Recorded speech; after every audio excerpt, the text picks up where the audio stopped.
नाज़रीन, दुनिया में हजारों मज़ाहिब मौजूद है और हर मजहब का पैरोकार पूरी यकीन के साथ कहता है कि सिर्फ मेरा रास्ता ही दुरुस्त है। तो फिर एक न्यूट्रल इंसान के जहन में ये सवाल आना बिल्कुल फितरी है कि हम इस्लाम को ही सच्चा क्यों माने।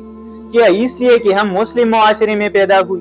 अगर सच का फैसला सिर्फ पैदाइश की बुनियाद पर होना है तो फिर सच की अपनी क्या हैसियत रह जाती है? क्योंकि यहूदी मुआशरे में पैदा होते हैं, ईसाई मुआशरे में पैदा होते हैं, हिंदू मुआशरे में पैदा होते हैं, वगैरह वगैरह।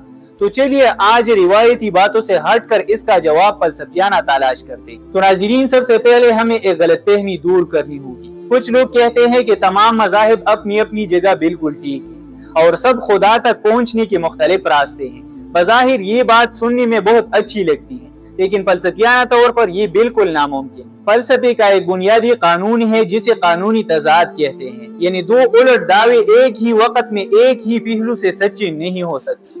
अगर एक मजहब कहता है कि खुदा एक है और इसकी कोई औलाद नहीं, और दूसरा कहता है कि खुदा की औलाद भी है और खुदा बहुत से हैं, तो अक्ल कहती है कि या तो एक सच्चा है या दोनों झूठे हैं, क्योंकि ये दोनों एक साथ जमा नहीं हो सकती। इसलिए सच्चाई सिर्फ एक है। दुनिया की बाकी मज़ाहिब आमतौर पर इंसान को ब्लाइंड फेथ यानी अंधी यकीन की दावत देते हैं कि पहले मान लो फिर अक्ल को साइड पर रख दो।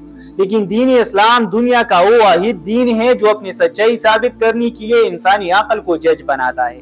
कुरान बार बार पुकारता है, अफला ताक़िलून अफला यतदब्बरून, तुम अक्ल इस्तेमाल क्यों नहीं करते, तुम गौर और फिक्र क्यों नहीं करते। अब सवाल ये है कि अगर सच्चाई सिर्फ एक है तो हम इस एक सच्चाई को पहचाने कैसे?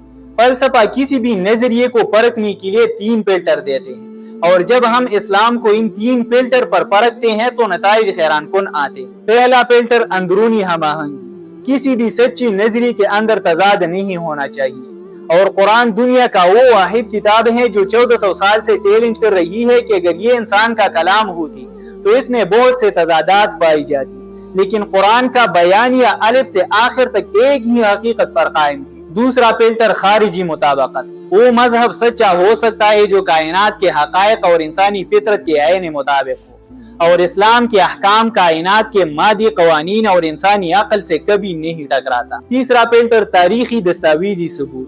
दुनिया के बाकी मजाहिब के अहकाम इस तरह महफूज नहीं है जिस तरह इस्लाम के अहकाम महफूज है। कुरान का एक एक लफ्ज, नबी अलैहिस्सलातु वस्सलाम की जिंदगी का एक एक लम्हा तारीख की रोशनी में मुकम्मल तौर पर महफूज है।